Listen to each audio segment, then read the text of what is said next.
Bom dia, está no ar mais uma hora extra com o Presidente da Câmara Municipal de Alenquer, Pedro Folgado. Bom dia, Sr. Presidente, obrigado por aceite. Bom dia, Miguel, bom dia a todos os ouvintes e muito obrigado pelo convite. E estamos cá para falar mais uma vez, Sr. Presidente, sobre algumas das questões que ainda marcam a atualidade no Concelho de Alenquer. Mas antes disso, gostava de lhe perguntar, ou de lhe pedir, neste caso, um balanço deste primeiro ano e meio de último mandato, que de resto é o seu último mandato à frente dos destinos da Câmara Municipal de Alenquer. Que balanço, na primeira pessoa, é que o Sr. Presidente faz? Olha, faço um balanço muito positivo.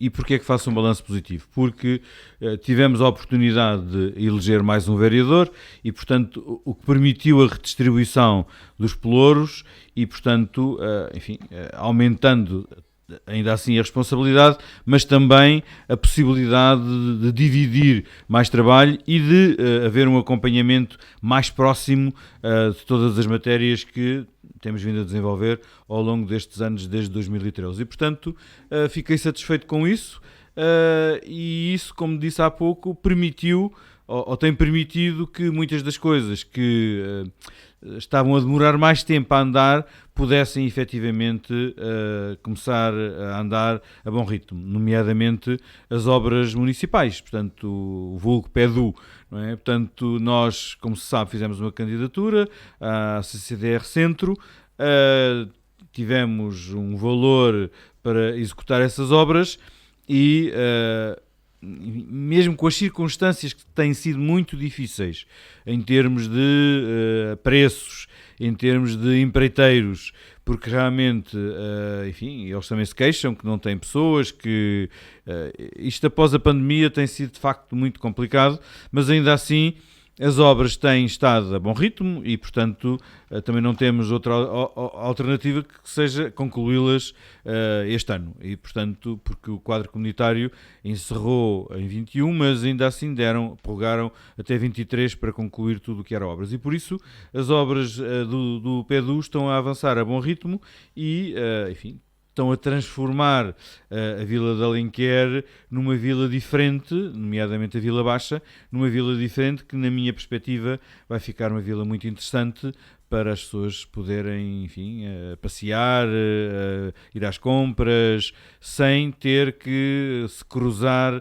muitas vezes, com carros que impediam a circulação das pessoas. E, portanto, penso que, nesse aspecto, que tenho um parecer muito favorável em relação a este ano e meio. Muitos desafios têm colocado, há coisas que nós não estávamos à espera, nomeadamente com o fim da pandemia, com o fim da pandemia, sim, porque o Covid mantém-se, mas com o fim da pandemia ninguém primeiro conhecia o que era esta doença, portanto foi uma surpresa para todos. Foi um desafio também. Um desafio muito grande. Que doença era esta, de nos, colocarmos todos em casa, fecharmos tudo e depois irmos abrindo com algumas fases, não é? Agora são as consequências dessa pandemia, quer económicas, quer mesmo psicológicas. Portanto, as pessoas ainda estão a sofrer desse tempo que foi a pandemia. E, portanto, os desafios têm sido muito grandes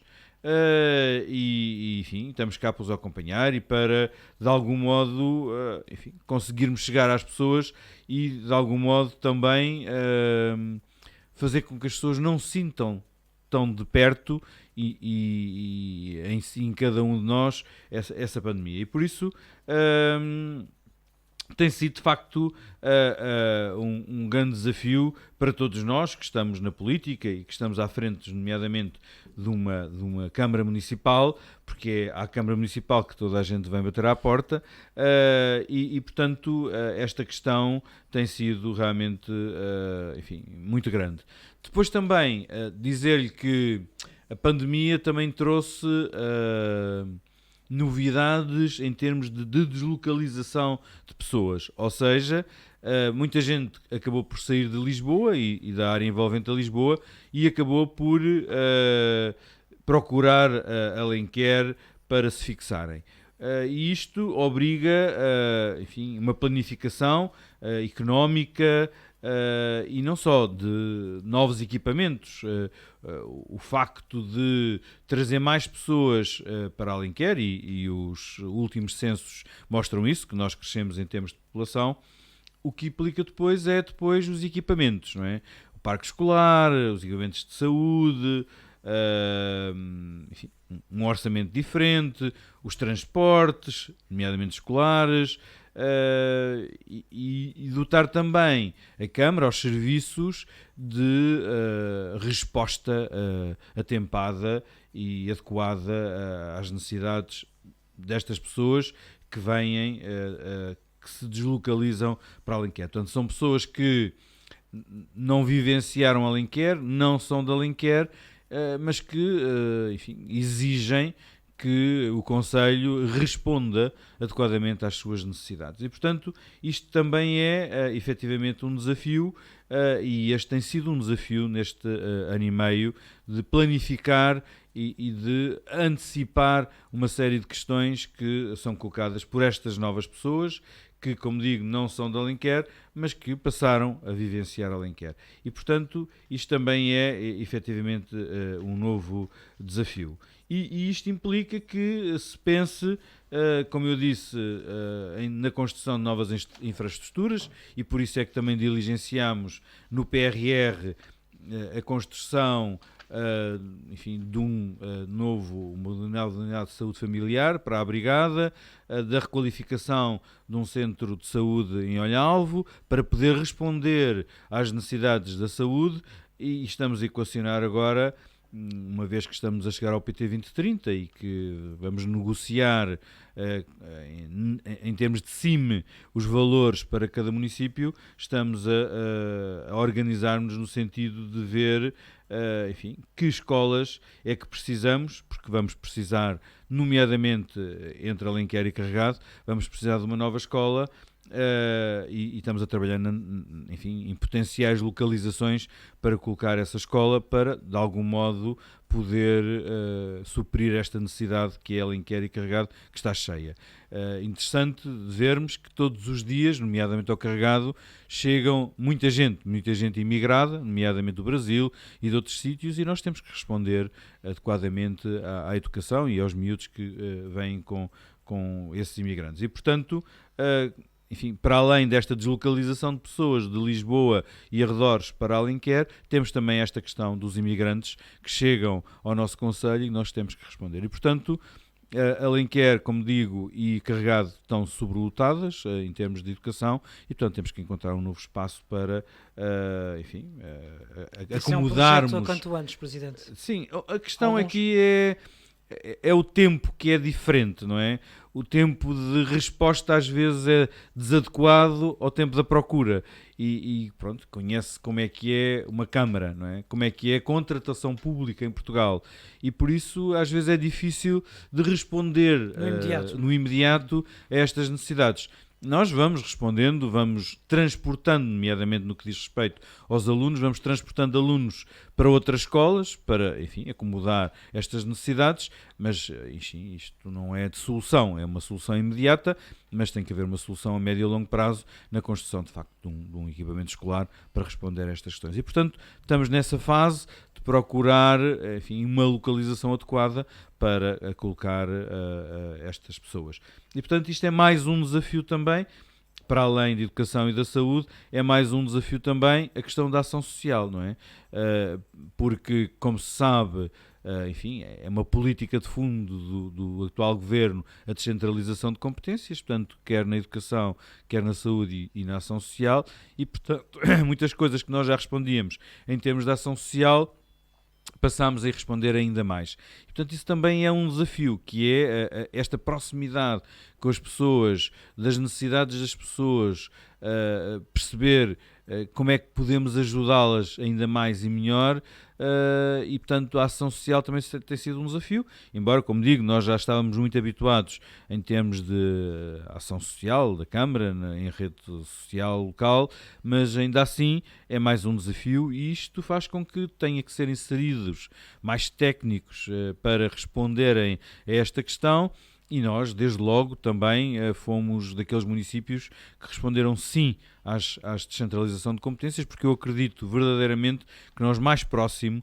conseguimos prestar um melhor serviço à população, e é por isso é que nós estamos e fomos eleitos na Câmara Municipal, para prestar um melhor serviço à população. E, portanto, acreditando nisto, dissemos desde logo que sim à educação, à ação social e à saúde, e a outras competências, embora estas três sejam aquelas que sejam mais impactantes na vida das pessoas e, obviamente, que seja mais impactante na vida da Câmara em termos orçamentais, não é? Portanto, vai requerer mais de nós em termos de orçamentos. É verdade também que o Estado Central tem passado valores, os valores nunca chegam, como nós sabemos, mas ainda assim melhorou significativamente do princípio até agora a questão da descentralização no que diz respeito aos valores e à atribuição desses valores, mas nunca chega, porque nós depois acabamos por sempre melhorar a resposta, e o melhorar a resposta implica, obviamente, mais dinheiro. Mas, enfim, ainda assim eu acho que estamos a responder adequadamente e estamos a trabalhar bem.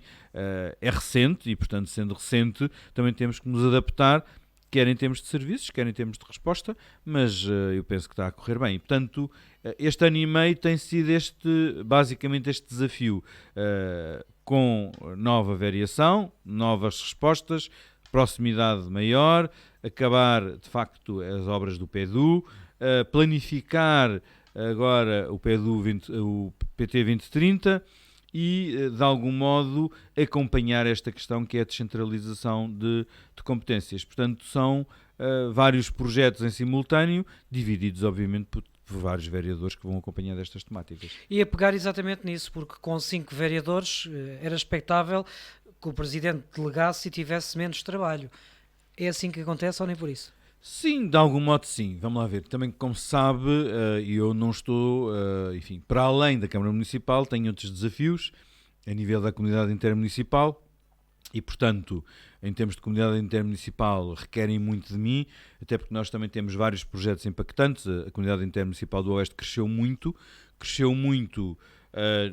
enfim, não em termos de pessoal, mas em termos de projetos. Nós temos muitos projetos a acontecer nas várias temáticas: ambiente, saúde, educação, mas temos dois muito impactantes, que é o Hospital do Oeste, e, portanto, enfim, temos trabalhado muito nesse desidrato e na possibilidade de termos efetivamente um hospital, que há muitos anos se fala que o hospital, enfim, o Centro Hospitalar do Oeste, dividido entre Torres, Caldas e Peniche, não é a resposta adequada, e, portanto, deveria haver um equipamento único que respondesse a todos os habitantes do Oeste, e temos trabalhado nesse sentido. Isto tem sido, enfim, moroso, tem sido, enfim, difícil, e tem sido difícil no sentido também fazer com que o Estado Central, nomeadamente o Ministério da Saúde, perceba dessa necessidade.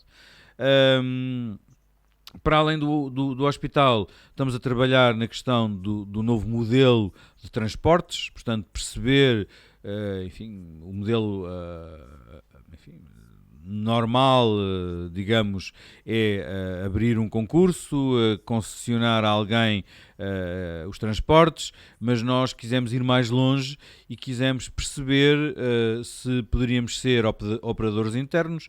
Isto quer dizer que sermos nós a fazer os transportes públicos no Oeste, à semelhança do que faz a área metropolitana de Lisboa. E é o que vai acontecer, provavelmente, não é? Sim, estamos a trabalhar nesse sentido. Isto são matérias muito morosas, muito difíceis, porque temos de trabalhar em vários tabuleiros. Por um lado, enfim, com responsabilidade de perceber se temos ou não capacidade depois de responder. Não podemos ir assim, pronto, é a nossa vontade, é a nossa intenção, mas depois temos que descer à terra, como se costuma dizer, e perceber se temos essa competência e essa capacidade.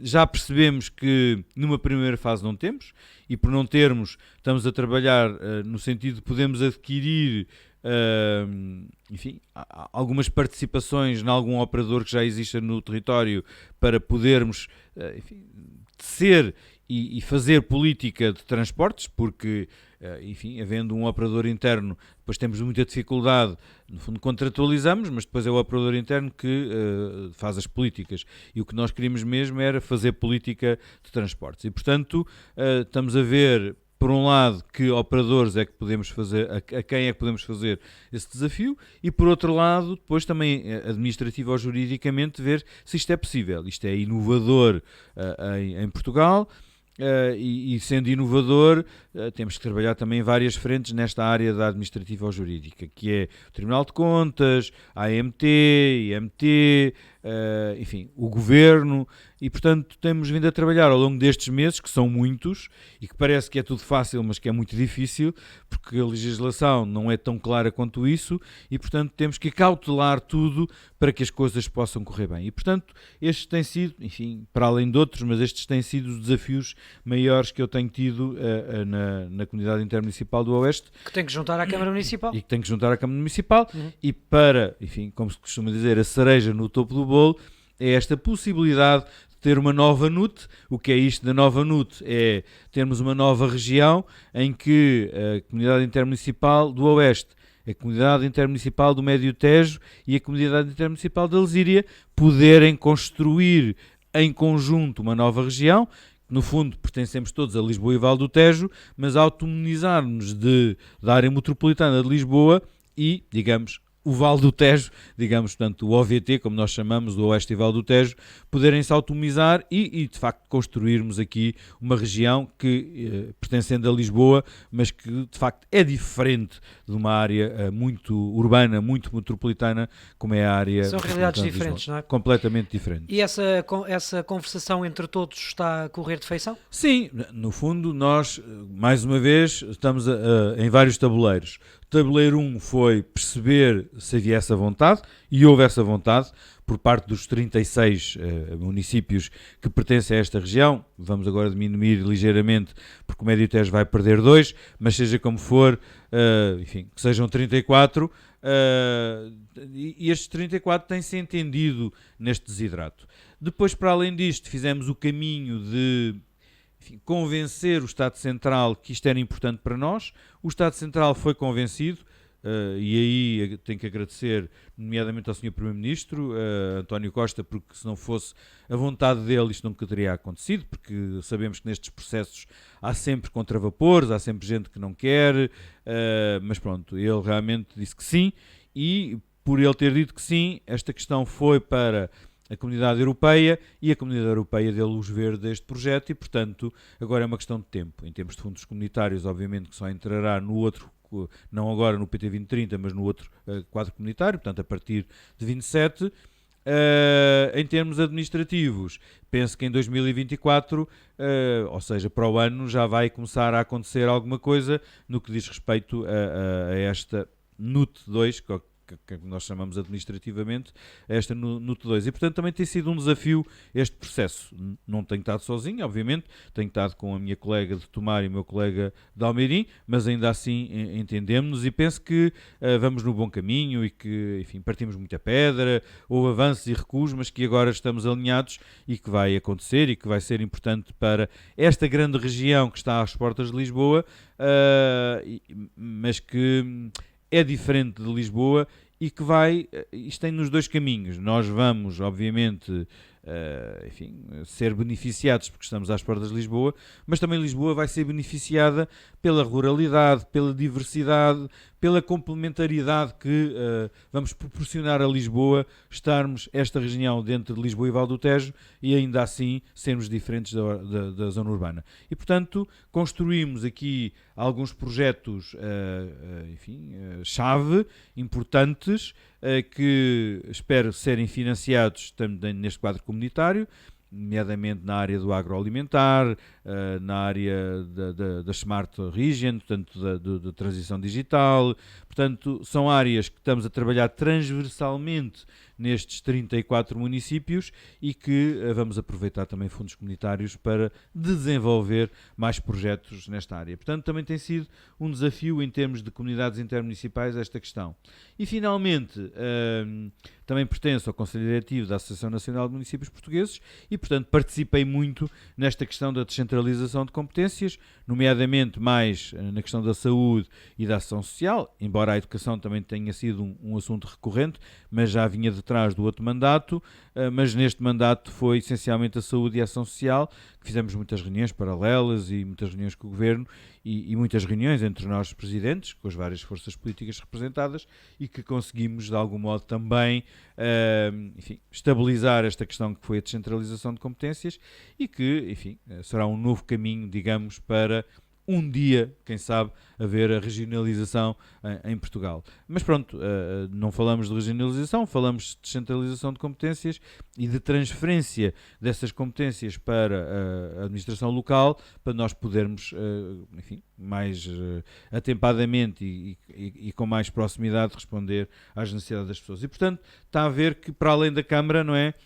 E esta questão de ter 5 vereadores ajudou muito ao meu não estar tão presente, à minha ausência na Câmara, para poder participar nestas duas entidades que são muito importantes para a região, para uma região que é o Oeste e para uma região que é enfim, Lisboa e Val do Tejo e depois o país, tanto nos projetos e naquilo que é importante para Portugal. E por isso, esta questão dos 5 vereadores ajudou efetivamente a minha ausência e obviamente que temos reuniões de concertação, reuniões de coordenação, enfim, mas ainda assim, de facto, estou menos presente na Câmara e, enfim, confio nas pessoas que lá estão, porque também, como se sabe, é uma equipa que já vem de há uns anos esta parte, nunca a mexi, tem coisas boas e coisas más, como tudo na vida, sempre considerei que esta era uma filosofia importante, nunca é tudo bom nem nunca é tudo mau,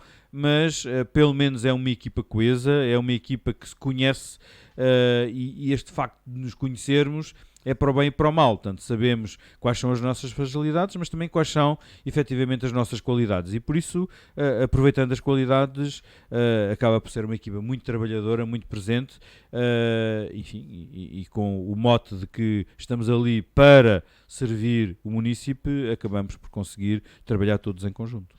Eu vou pegar um bocadinho nas suas palavras, quando diz que está menos presente, isso tem sido também aproveitado pela oposição para lhe lançar algumas críticas, que não está tão presente como devia enquanto Presidente de Câmara. Sente que, por exemplo, a oposição também aproveita isso para fazer política? Eu penso que sim, mas também a oposição tem que dizer alguma coisa, não é? Portanto, é a oposição.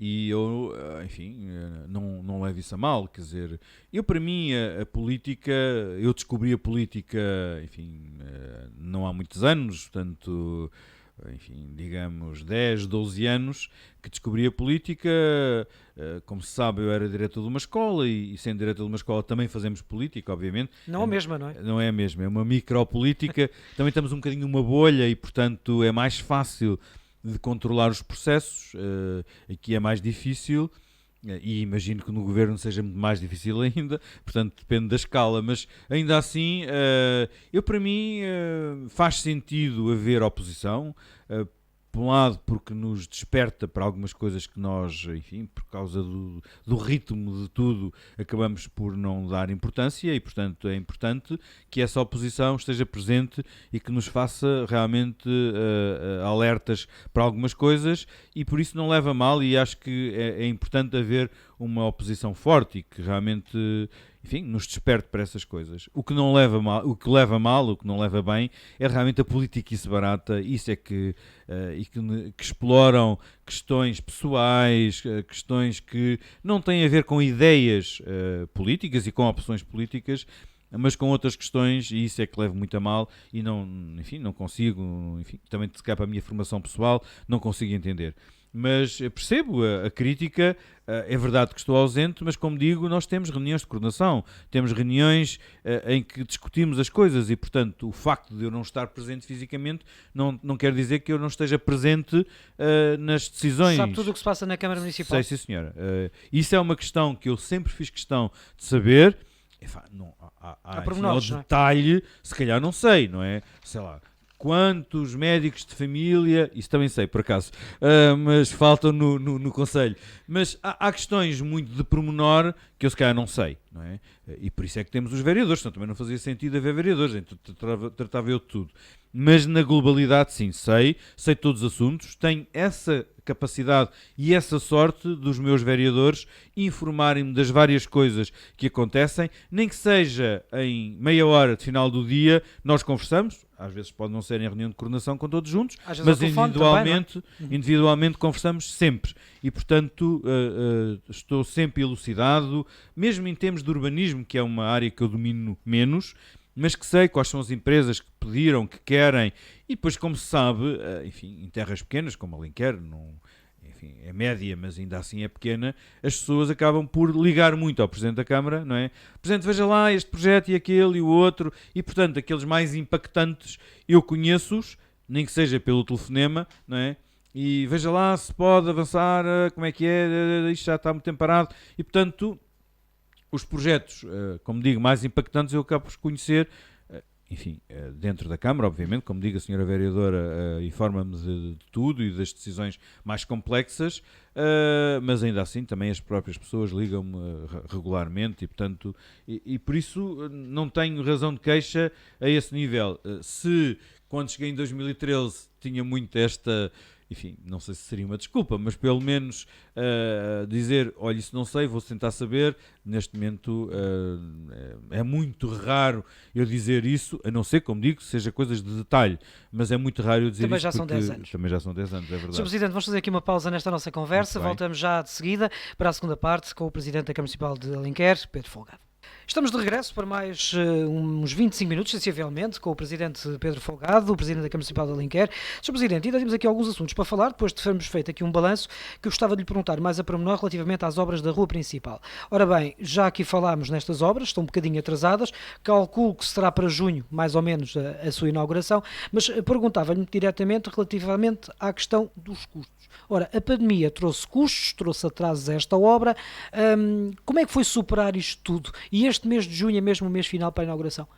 Muito bem, então, enfim, nós temos 3 obras importantes na Vila Baixa, portanto uma obra mais no areal e, portanto, essa obra, efetivamente, é uma obra complexa, porque mudamos infraestruturas a todos os níveis, portanto, como mudamos infraestruturas a todos os níveis, para além de requalificarmos a área, mudamos essas infraestruturas e essa obra, enfim, tem decorrido na normalidade, com alterações de preços, porque agora há sistematicamente revisão de preços e com trabalhos complementares, porque é assim. As obras mais que têm sido, enfim, mais complexas foi, por um lado, a envolvente ao mercado, e portanto a envolvente também foi uma obra dentro do complexo relativamente fácil, mas ainda assim complexa porque impediu a circulação de pessoas, também tivemos que mudar infraestruturas e agora estamos a resolver, enfim, pequenas questões que, de final de obra, que têm que ser resolvidas, portanto melhoradas. A obra, na minha perspectiva, mais complexa de todas é, de facto, a requalificação do mercado municipal. E porquê? Porque nós, quando fizemos o projeto, pensávamos que estava ali uma coisa e, afinal, estava outra. O que é que quer dizer com isto? Que encareceu muito a obra, porque, efetivamente, o projetista, enfim, e se calhar não conseguia, porque eu também não sou projetista, não faço ideia, mas o projetista não se apercebeu que a estrutura, nomeadamente os pilares, que pensavam que era de betão, estavam revestidos, mas era de tijolo, e portanto esses pilares tiveram que ser, e portanto supostamente os pilares era para serem mantidos, tiveram que ser demolidos e construídos novos. O chão também, que se pensava que era consolidado, resistente, era arenoso, também teve que se mudar. E muitos contratempos. E finalmente o telhado, que também se pensava que não havia problema nenhum, e começou-se a perceber que o telhado poderia um dia mais tarde cair. E portanto tivemos que também substituir essa cobertura. E portanto está a ver que estruturalmente que o chão, os pilares e o telhado não era para ser mexido, portanto era uma obra relativamente rápida, acabou por ter que se mexer. E, portanto, isto tudo, com a pandemia, com a contratação de trabalhadores, etc., isto tudo atrasou, por um lado, a obra e, por outro, também encareceu a obra. Não é? E, portanto, os materiais ficaram mais caros. Também ficaram mais caros e, portanto, as revisões de preços são sucessivas. Também, enfim, o Estado Central deu essa abertura aos empreiteiros para apresentarem revisões de preços. Enfim, também não havia grande alternativa, porque senão eles abandonavam as obras e, portanto, ninguém pretendia que eles abandonassem as obras, mas pronto, abrindo esta oportunidade, foi um mal menor, Presidente. Foi um mal menor. Diga-me o seguinte, relativamente a esta mesma obra, é uma das obras mais visíveis deste seu mandato, é com esta obra que pretende ficar na história, o Presidente e o Executivo? Assim, eu não pretendo ficar na história. Mas vai ficar, com certeza, agora, para o bem e para o mal também. Fico muito satisfeito porque realmente Alenquer já há muitos anos que não era requalificada, houve uma altura em que foi requalificado o rio e isso também foi muito importante. Do tempo do Presidente Álvaro Pedro? Sim, foi muito importante para Alenquer, tanto que houve estas chuvadas muito grandes e de facto o rio não transbordou, e se fosse há uns anos esta parte ele teria transbordado necessariamente, e portanto a obra da requalificação do rio foi muito importante, mas realmente após isso não houve grandes... Enfim, também houve a questão do espaço urbano, do parque urbano na Romeira, isso também foi interessante, importante, há muita gente que por ali passa, que por ali fica, isso também foi importante, é verdade. O Palco de Alma do Vinho. Sim. Agora, enfim, a Vila Baixa precisava ali de uma nova revitalização, de uma nova postura, e portanto eu acho que tem sido importante essa nova postura. Gostaria, e ainda vou... se Deus quiser, ainda me falta aqui 2 anos e tal, ainda quero ver se lanço a obra da Chemina, e portanto, como se sabe, nós temos 2 obras em simultâneo, de um promotor privado, que é a requalificação do edifício para um hotel, e portanto as coisas estão a decorrer na sua normalidade, o promotor continua a avançar com projetos. Já existe datas ou ainda estamos só nos projetos? No fundo, não existe. Enfim, nós temos uma calendarização apertada que até 2025 a obra fica completamente pronta. E portanto, durante o ano 2023 é para fecharmos completamente o projeto, para depois, nos 2 anos restantes, se passar à construção. E em simultâneo nós temos que tratar do espaço público, ou seja, temos que revitalizar aquele espaço que está em frente ao edifício, não é? Que vai ser, como disse, requalificado para um hotel. E portanto temos o projeto fechado, ou praticamente fechado, e portanto queremos ver se o lançamos, mas gostaríamos de o lançar em simultâneo para depois não estar o hotel pronto e depois nós estamos a fazer a intervenção no espaço público e vice-versa.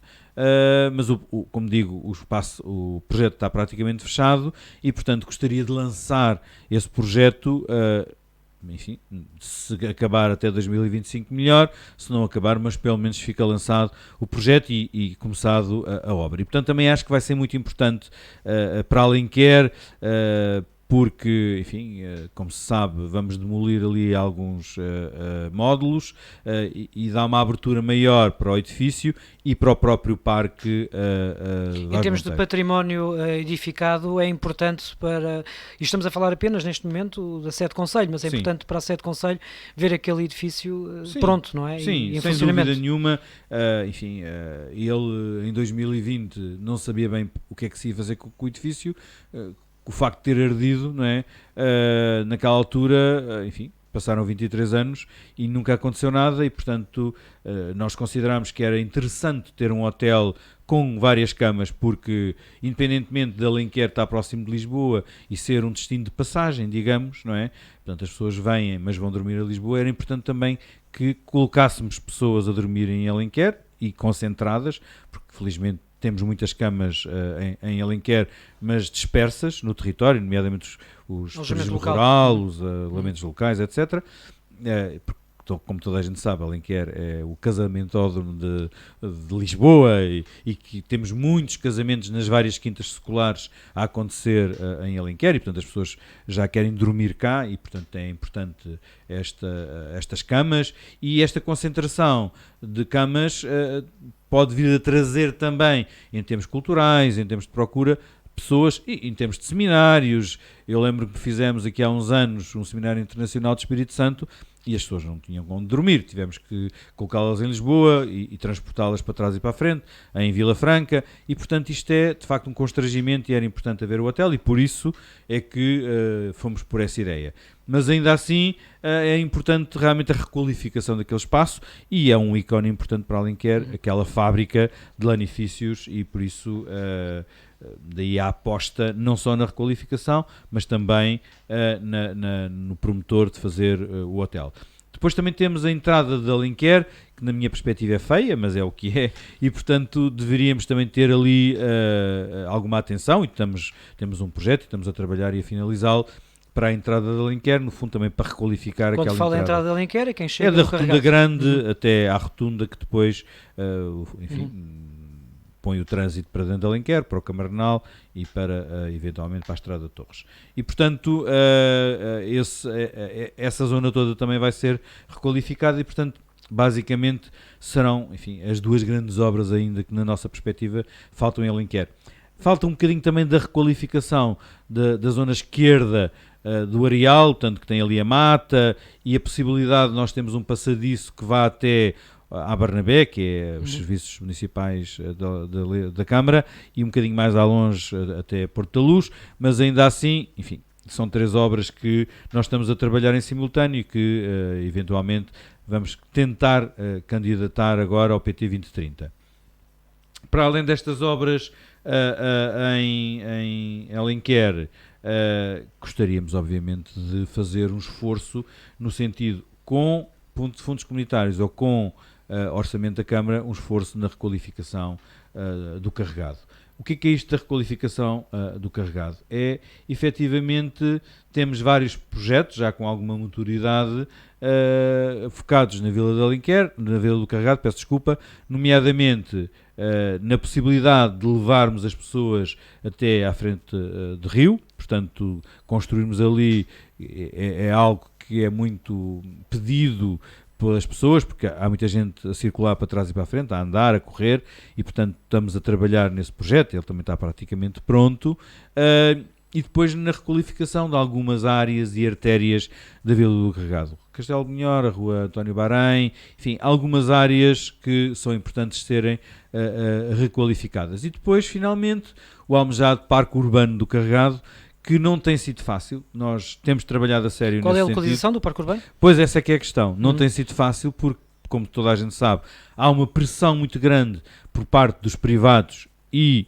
das empresas de colocar no território do Carregado muitas empresas e construção, e portanto também não sobra muito espaço para fazer esse parque urbano, não é?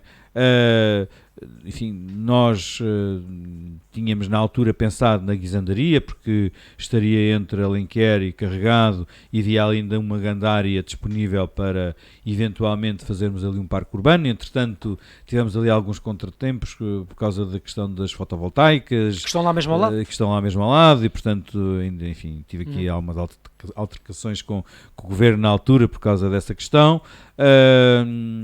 Enfim, temos que voltar a equacionar, enfim, não abandonamos de toda essa hipótese, mas aqui são terrenos privados e portanto para isso temos que os expropriar, porque já percebemos que as pessoas não estavam disponíveis ou não estão disponíveis para os vender e portanto temos que os expropriar, e isto implica um grande volume de dinheiro. Temos eventualmente a zona, enfim, onde está o vulgo de Alas, não é? Como toda a gente conhece, da urbanização da Barrada, que tem ali algum espaço disponível que pertence à família Pinto Barreiros e, portanto, teríamos que negociar com eles também esse espaço. Isso é algo que gostava de ter feito até ao final também deste mandato? Sim, sim. E, eventualmente, temos a Quinta do Laíns, que é aquele que é mais próximo do atual campo de futebol e que pode ser também uma hipótese a considerar. E, portanto, ainda estamos a jogar nestas três localizações, mas não tem sido fácil por causa disso. Se a Câmara tivesse terreno, essa questão estava mais que resolvida, porque felizmente financeiramente temos folga, temos flexibilidade para fazer esse investimento. O problema disto tem sido efetivamente a localização e a colocação deste parque urbano. Eu digo muitas vezes que eu moro no Carregado, habito no Carregado, há muitos anos esta parte, e realmente, se quer dar uma volta, enfim, tenho que andar na estrada porque não tenho um espaço para passear, não é? E isso também me incomoda, porque não estou a pensar em sair do Carregado, e portanto gostaria que um dia houvesse um espaço onde eu pudesse passear. E os habitantes locais também, não é? Claro, obviamente. Porque, aliás, como diz o presidente José Martins, é uma terra de encontros, não é? E pelo aquilo que nós vamos percebendo também, às vezes é difícil encontrarem-se todos, não é? Porque não há efetivo um espaço. Sim, e depois também, enfim, de algum modo temos que enquadrar a questão do Campera, não é? Porque o Campera é um espaço muito interessante que nasceu e que está, enfim, não posso dizer moribundo, mas que realmente já teve melhores dias. Já teve melhores dias. Precisa de revitalização, é preciso que, enfim, os promotores, aqueles que detêm o Campera, olhem para aquilo e percebam o que querem fazer daquilo. O que me parece que até agora não houve esse. Já houve vários projetos conversados com a Câmara, mas que passa, enfim, pelo fundo, porque aquilo pertence a um fundo do novo banco, e portanto passa um bocadinho por isso, passa também pelos vários administradores que passam por ali, que são muitos, têm sido muitos, e que têm muita vontade de fazer alguma coisa, mas imagino que depois, se não há dinheiro, também não têm essa Mas o Campera foi recentemente requalificado com uma obra, calculo, autorizada pela Câmara Municipal, certo, que ainda está a meio gás. Certo, vamos lá ver, isto também aconteceu antes da pandemia, porque havia de facto esses projetos todos importantes e impactantes para aquela zona, havia também a construção de um hotel, de um parque urbano também ali, porque enquanto as famílias estavam às compras, os meninos podiam estar nos parques infantis, pronto. E isso realmente, enfim, não morreu, mas está em banho-maria, digamos, não é? E, portanto, era importante também, penso eu, e daí nós termos feito um desafio ao Campera de colocar ali um hub tecnológico no sentido de colocar ali serviços para que, colocando ali serviços e, portanto, o nosso hub tecnológico fazia com que as empresas estivessem ali sediadas. Houvesse movimento também. Houvesse movimento, não é? E colocássemos ali formação, enfim, startups, e por um lado obrigaria as pessoas a andarem para trás e para a frente e depois no limite irem às compras. Isso seria muito interessante, mas como digo, esta indefinição, quer por parte enfim, do detentor do património, quer por parte do administrador, também tem prorrogado e adiado esta decisão, mas continuamos, enfim, sempre que há um administrador novo, apresentamos o projeto e vamos ver se um dia que chegamos a bom porto nesta questão do hub tecnológico. Sr. Presidente, temos aqui mais 2 ou 3 questões para falarmos e já vamos a quase meio desta segunda parte. Vamos falar um bocadinho aqui da questão da falta de médicos. O município anunciou vouchers para os médicos. Que vouchers são estes? Nós o que podemos depreender daquilo que foi à reunião de Câmara, que são vouchers do continente. Sim, vamos lá ver. Nós temos batalhado muito, temos tido várias reuniões, quer com a senhora ex-ministra Marta Temido, enfim, e o Conselho, a ARS, a ACES, etc., quer com o atual ministro Manuel Pissarro. No fundo, quer dizer, já chega, não é? Isto está insustentável em termos de médicos, portanto, nós, uma população como temos no Carregado e com aqueles utentes todos, não temos um único médico de família, portanto, é 0 médicos de família no Carregado. Temos, efetivamente, várias prestações de serviços, médicos que vão lá prestar serviços e que fazem consultas, mas, efetivamente, enfim, formalmente, um médico de família ou vários médicos de família, porque precisávamos pelo menos de 13, não temos, não é? E, portanto, o que é lamentável, eu já o disse ao Sr. Ministro, e que estou com a população e, portanto, enfim, sou do Partido Socialista, fui eleito pelo Partido Socialista, o governo no Estado Central é do Partido Socialista, mas isto não invalida que eu esteja satisfeito com a situação, e já o disse ao Ministro, e que estou ao lado da população nesse sentido. E, portanto, isto tem que parar. Eu percebo que não é de um dia para o outro que se arranja médicos, não é? Portanto, não temos uma varinha de condão e que inventemos médicos, mas tem que haver uma estratégia, uma política que vá contra, se calhar, a ordem dos médicos, que vislumbre o caminho e que haja uma meta para que, efetivamente, esta questão dos médicos de família seja resolvida. E, portanto, tenho batalhado muito junto do Estado Central, e o vereador Paulo Franco é um rosto muito recorrente nesse desidrato, e o que fizemos foi procurar dentro dos médicos que existem no sistema, aqueles médicos que estariam disponíveis para, ao sábado, nomeadamente, poderem dar consultas no Conselho. Encontramos alguns e, portanto, esses alguns trabalham ao sábado no Conselho, atendem os utentes do Conselho de Alenquer e isso tem, de algum modo, também descomprimido o sistema e as pessoas têm sido acompanhadas. Os vouchers... Mas não é solução, não é?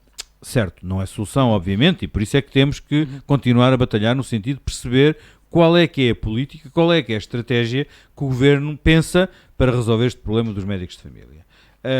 Obviamente que, uma vez que fazem horas extraordinárias ao fim de semana, os médicos recebem por parte da ARS essas horas, portanto via a ACES, a nossa ideia dos vouchers foi um miminho, digamos, dizendo aos médicos, obrigado por terem ou por virem ao nosso Conselho e por, enfim, está bem que estão a receber, mas ainda assim por abdicarem do vosso fim de semana e estarem aqui no Conselho de Alenquer a fazer consultas aos nossos utentes. E, portanto, estes vouchers não é para pagar nada, é mais para as pessoas se sentirem acompanhadas e se sentirem valorizadas por isso. E, portanto, os vouchers não é nenhum pagamento, não é uma contrapartida, é de facto uma atenção para os médicos. E, portanto, infelizmente temos que procurar estas estratégias.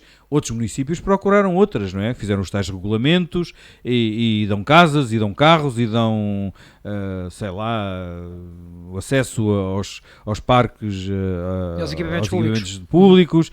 Enfim, pronto, e nós, esta estratégia que é tímida, mas foi uma estratégia que descobrimos e que decidimos percorrer, que é a atribuição dos vouchers aos médicos.